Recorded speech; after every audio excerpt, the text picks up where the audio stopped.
Hello, hello, hello, and welcome to the Philippines. This is my Rusi 250 and little storage pack there. And I'm fixing to take a trip, a maiden voyage out of the city, out of Cebu City, and gonna go. We'll see how far I go. I would like to drive all the way around Cebu Island and put up a map towards the end of the video. I'm going to try to get off the main road, take some back roads, and see what's down those roads. I've been on the main roads a number of times, going up north to Malapascua Island, as well as Bantayan Island. Anyway, the first thing I need to do is stop and get some fuel. So I'm going through downtown, the downtown area. Going from uptown, I live in the uptown area around Fuente Osmeña Circle, and this is Osmeña Boulevard going into the downtown area. And I've cut a lot of the video out because it's I'd turn it on and off different times during the trip, and this is going to be a lot shorter. If you're interested, I've thought about this, putting up the full version, which probably a little bit over 1 hour of the video that I took in what took me probably 4 or 5 hours. Anyway, I'm leaving pretty early in the morning, trying to get going before a lot of the heavier traffic starts, get out of the city. And we're coming up on to the left and right is Cologne Street, I believe. This is the downtown area. Very interesting. I've done, for those of you who don't know, I've done over 1,000 videos, and a lot of cost of living videos, condominium housing videos. What do things rent for? What do they look like? What do they cost to buy? And I fueled up, and then I'm headed over from Cebu City, headed over towards Mandaue City. That was Plaza Independencia, just to the right back there. And they have Pier 1 just right down in that area. A lot of passenger ferries go out of there. There's also a Pier 2, Pier 3, probably a Pier 4 someplace. There are different ferry lines that come and go out of those. And anyway, the tall building there to the center left is Robinson's Galleria Condominiums. Not sure if I've done videos in there, for instance. Yeah, the big I think this Galleria Mall hooked on there is the newest mall in Cebu City, I believe. And very unique mall, and worth a visit. That tan building up ahead is Radisson Blue, and it is right next to SM Mall in Cebu City. And we are basically going parallel, kind of northeast, and the shoreline is just right to our right, a little ways. A lot of warehouses, the piers, the shipping piers. You can see shipping containers off to the right of the highway here, and then another hotel right to the left was Bayfront. I think it's a Bayfront Hotel. Pretty nice place. And I've cut out a big chunk here. This is a bridge going across, kind of the old way, the old bridge. The main highway would be off to our left, I think a couple of kilometers probably. And I decided to go in the old way. Anyway, there's a lot of construction up here, and I hit a lot of construction in different places today. Not going to show you all of it, but boy, the roads in a lot of the construction areas, you're on gravel, very rough gravel roads, and these big rains that come in, leave puddles, and you don't know how deep or how abrupt that edge is when you go into that area. And a lot of truck warehouses over here. There's a truck scale, although I don't think I've ever seen the truck scale open. I don't know if they scale in and out like they do in America and other parts of the world. There's a scale at the port also. Trucks have to scale in, scale out. Of course, if you're putting trucks, containers on ships, you need to know how much they weigh, so you can balance the weight on those container ships as best you can. Anyway, I have not tried to make any reservations. I've done a little bit of online research, and not sure how far I'm going to get this particular day. I'll end up.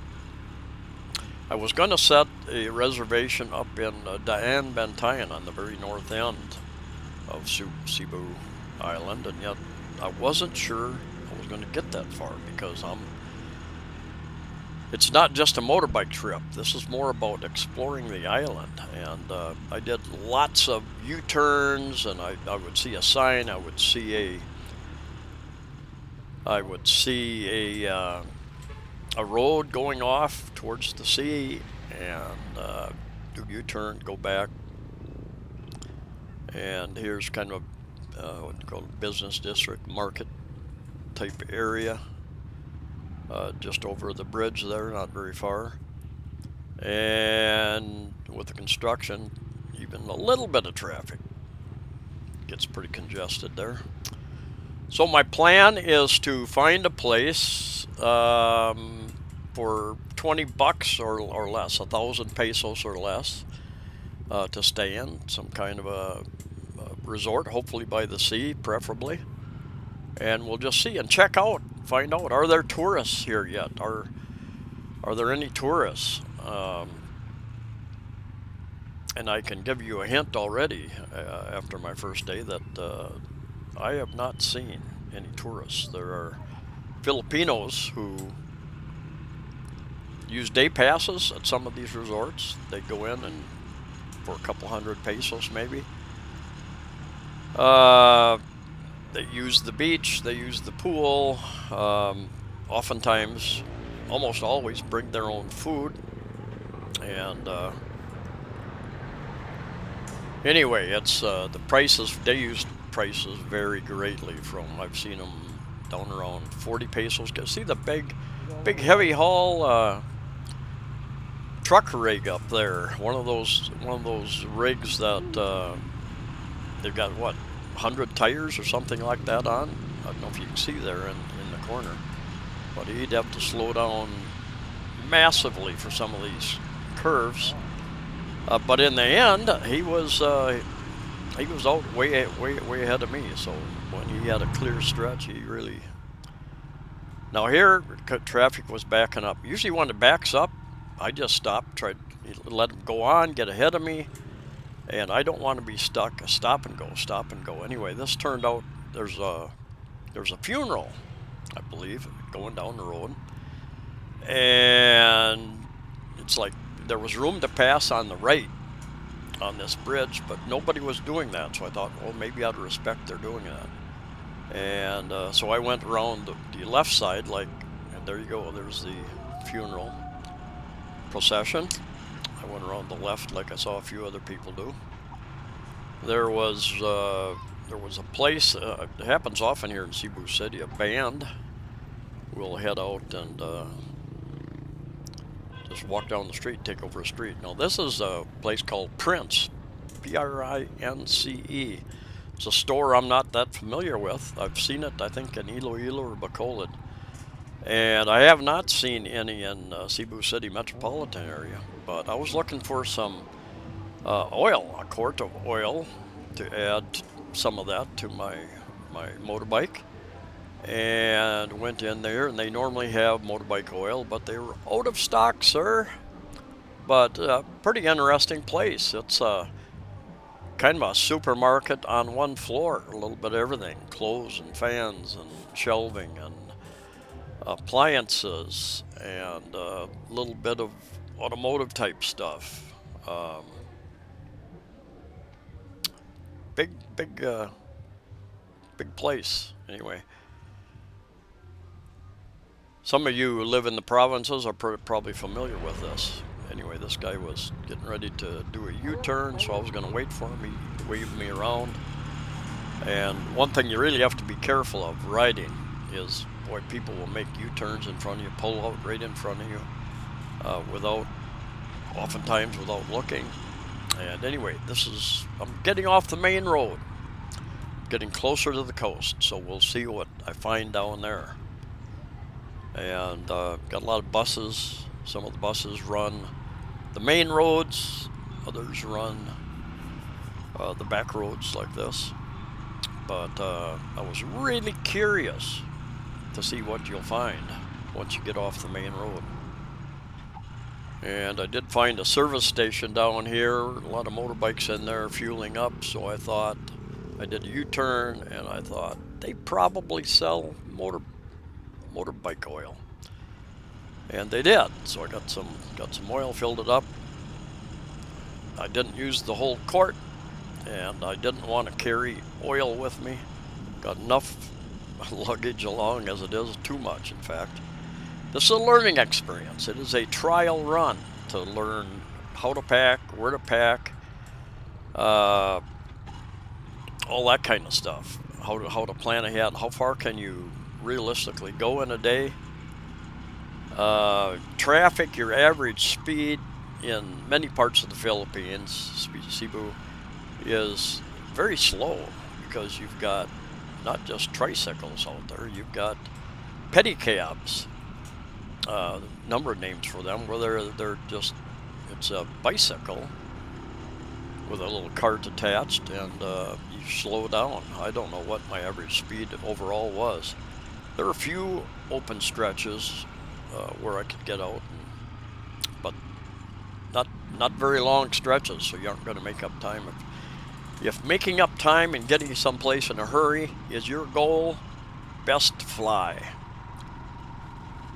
Now, there was a point in time where there were flights going into a small airport on Daanbantayan Island up north here also. I don't know if that's still going on or not, but that'd be an interesting flight. Very short, but would be interesting to fly up there. The average size motorbike in most of the Philippines, I think, is anything from a 110cc, 125s are real popular. 150s, there's some 150s. My 250, not common at all. I think maybe on my, maybe I've seen one or two others over the last several months here. They like the smaller bikes. They're more economical, cost less, obviously. And the smaller bike, they can swerve in and out of traffic and between vehicles, all that sort of things. So the bigger bike, I don't want to do that. Number one, safety reasons. Number two, I'm not in that big of a hurry. I am primarily an explorer. The motorbike ride, I enjoy the ride for the most part. Once I get out of the city, anyway, and out in the province, where look at, you got clear shot going. You still have to be aware of chickens and kids and dogs and motorbikes, and I refuse to drive at night. A lot of these vehicles, they don't have lights, and there's not well-lit roads. You just don't know what you're going to run into. But I'm an explorer. I did many times. I did U-turns. I saw something that might be interesting, and I did a U-turn, went back and checked it out. I've had a number of people over the months that I've had this bike say, "Well, let's go riding together. Let's take a couple-day trip or something." And I said, I don't ride for the joy of riding, although I enjoy riding. I enjoy exploring. This is just a vehicle to get to places that I want to see, that I may be able to explore, and what's here. Do I want to come back sometime? And one of my friends, he said, "Well, we don't have to ride together. We can just agree to meet up someplace at the end of the day before it gets dark, and have lunch and our dinner and such, and talk about our day." And even here, like today, I seriously considered making a reservation up in the Daanbantayan on the very north. Daanbantayan is a big province, encompasses quite a bit of the north. In fact, this resort I stayed at is in Daanbantayan province, but not the city. So in the end, I never made it up there. I could have made it up there, but after taking this road down into the resort, and they offered me a deal, said, "Oh, you can have two rooms for 1,000 pesos, about $20." I said, "Well, I don't need two rooms, but I don't want to ride. I'm a little bit tired. It's late afternoon, and I really don't want to ride that rough road going back out of here. I'll wait till morning to do that." And actually, it was rougher in the morning. We had a really hard rain in the evening for quite some time, and it made that road even a little bit worse and tricky. But yeah, I did not want to ride any further, so it's difficult, tricky for me to set a destination point, even though I could have still easily have driven that another hour or so before dark, hour and a half. In the end, I decided to quit a little bit early, and I'm going to show you a little bit of that resort. So here's a look around the resort. So they've got a number of rooms, a number of options there. Um, Aircon, I think they had some fan rooms at a lower price. Not positive about that, but I think they did. But I believe I believe a foreigner owns the resort, not and his wife. Not absolutely positive about that, but I think that's what the fellow told me. Now I stayed on the inside, and you'll see the room here shortly. Um, the rooms on the inside apparently cost less. It was enough. It was a bed and a shower. Did not have hot water, but that water doesn't really get cold in the Philippines. It's warm, so it's cool shower, and that was fine with me. I had electric to charge things up. I had a CR. I had a shower. Food available. I had a chop suey, which was pretty good. One of the largest chop suey I've ever had, vegetable and chicken. And so you use the bucket and the water. It had a shower head as well. They had a door going out onto like a patio area if you wanted to go out there and sit. And this is kind of the dinner area. And they asked me, "Well, what time do you want to eat?" And I told them, "Well, about 5 o'clock. That's pretty normal for me, 5 to 6."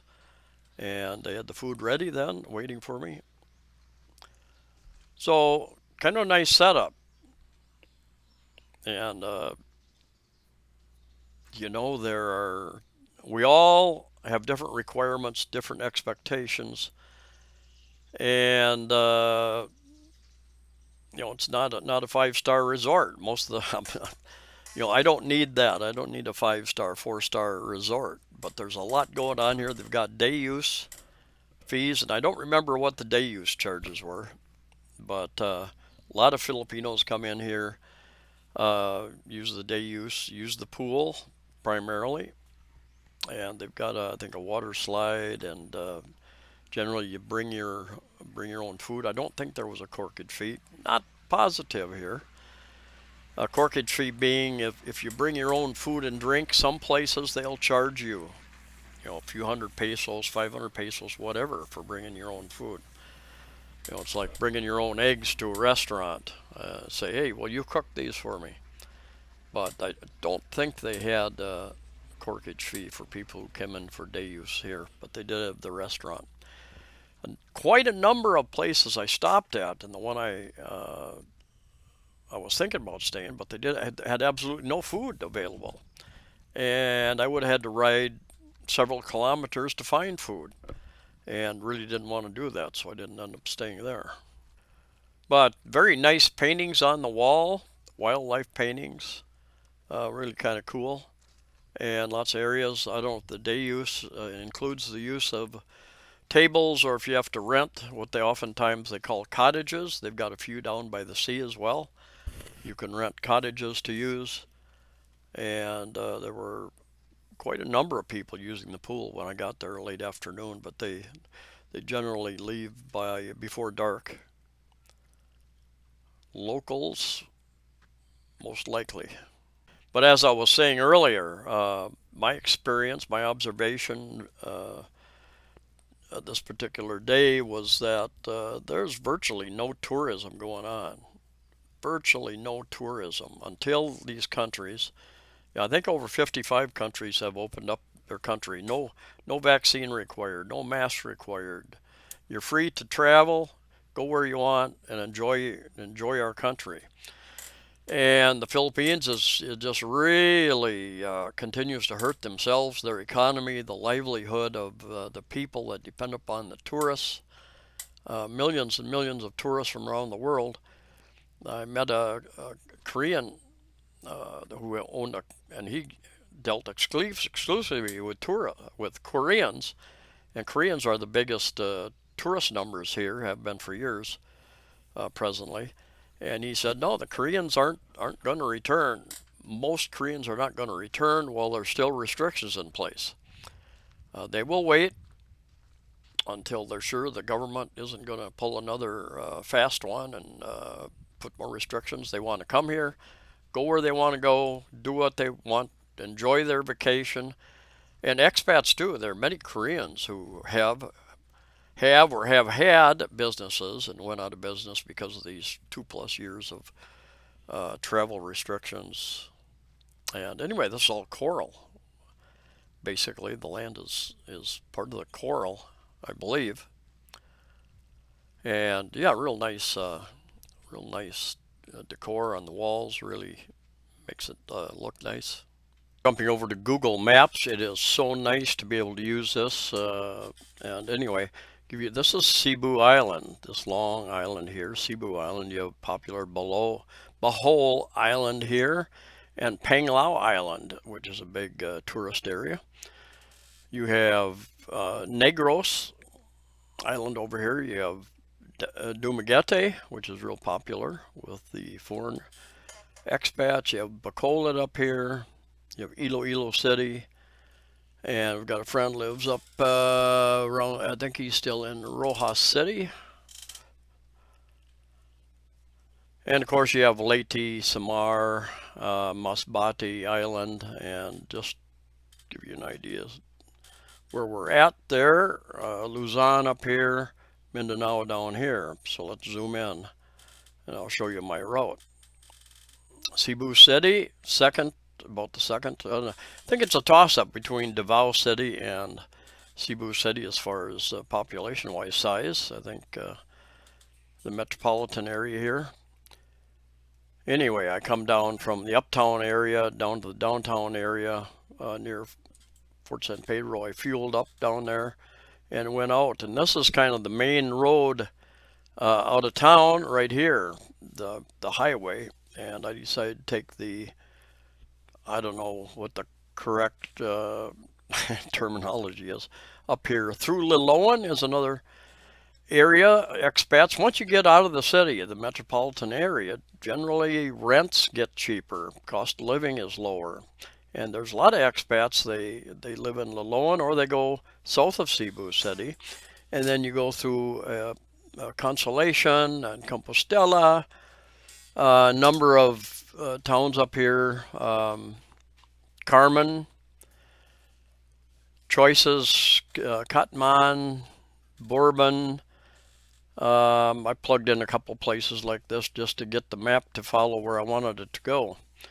And here I made a little bit of a mistake, I believe, in my turn. I believe, because I wanted to continue on along here and see as much of this as I could. And I believe, I wasn't paying attention, I guess. I wasn't using my phone map. And I believe I ended up over here on this road and took me up. It gets narrow up here, cross over here.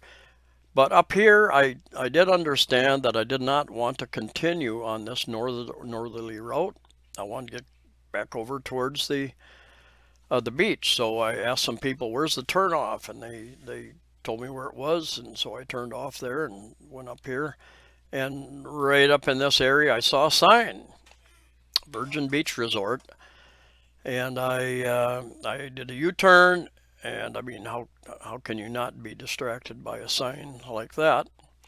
And went down this road, and I can tell you, once you get down to about this area, This road is in pretty rough shape, and they've been told by the politicians that within the next year, I think is what I was told, or soon they will repair that road. And my video going in was corrupted, but I've got video. My next video will be leaving Virgin Beach Resort, and you'll see how rough that road is. And it was a little bit of a challenge, but worth it anyway. I'll give you a little information off their website, and that's not actually. I think this is the road where it's dotted like this. That's the rough part of the road, and actually they are right. They have a chunk of property here, pretty big property, and there is a German living there for about 3 years. I think 15,000 a month, I believe he's paying plus electric. And because he couldn't travel back to Germany once all this crazy pandemic started, so he ended up finding a young wife and got married. And I don't know the rest of the story, but I'll show you some of their website, what's available also. And my next plan is to run up through here and hopefully go there again. I would like to stay along the coast as much as possible, but we'll see how that all works out. Here you have Mayaport, which goes over to Malapascua Island. Over here, Malapascua Island, where I learned to dive. I've been over there 3 times. And then you have Daanbantayan Island over here, as well, and a couple other smaller islands. You can also click this little icon over here and you get more of a realistic topographical map of everything. So let's see what happens when we go into that area. But it wasn't really a, and you can see it's a pretty big area here. It goes down to the sea. And I found they've got a website, www.virginbeachresort.com. So anyway, go down here real quick, just show you what they have. Number of different options. Usually, Filipinos do things as groups, families, groups. And they've got some listed prices here for 8 people, $4,300, including breakfast, aircon, hot water shower, tax, and service fee. Extra person, $500 per night. So go down here, good for up to 4 people, and then down here, 1 to 2 people, $1,700 a night. Large group, what do we have here? Large group here, up to, and this is what they call Barcada. I've seen that name a number of times. I'm not sure what the definition is, but it means a large room with lots of beds, I guess. 12 people, $500 per person up to, and includes breakfast, aircon, tax, service fee. And this was interesting. I saw this this little whatever they call it, good for 2 people, $500 per night, and it would be interesting. No aircon, so if you have a breeze coming off the ocean, because it's virtually right there on the ocean. And then some more information and a map down there where they're located. Sitio Suba, Barangay Malbago, Daanbantayan in the north side of Cebu. Finding proper internet to do video editing and uploading, that sort of thing, I suspect is going to be a big challenge on this trip. So we'll see if you don't see a video for a day or two. I've been very busy, but anyway, I've got a lot more. I plan on being out here for a few days, and I will put more up as soon as I can, hopefully daily. So thanks for coming along. Stay safe, stay healthy, and hopefully we can all travel freely again soon.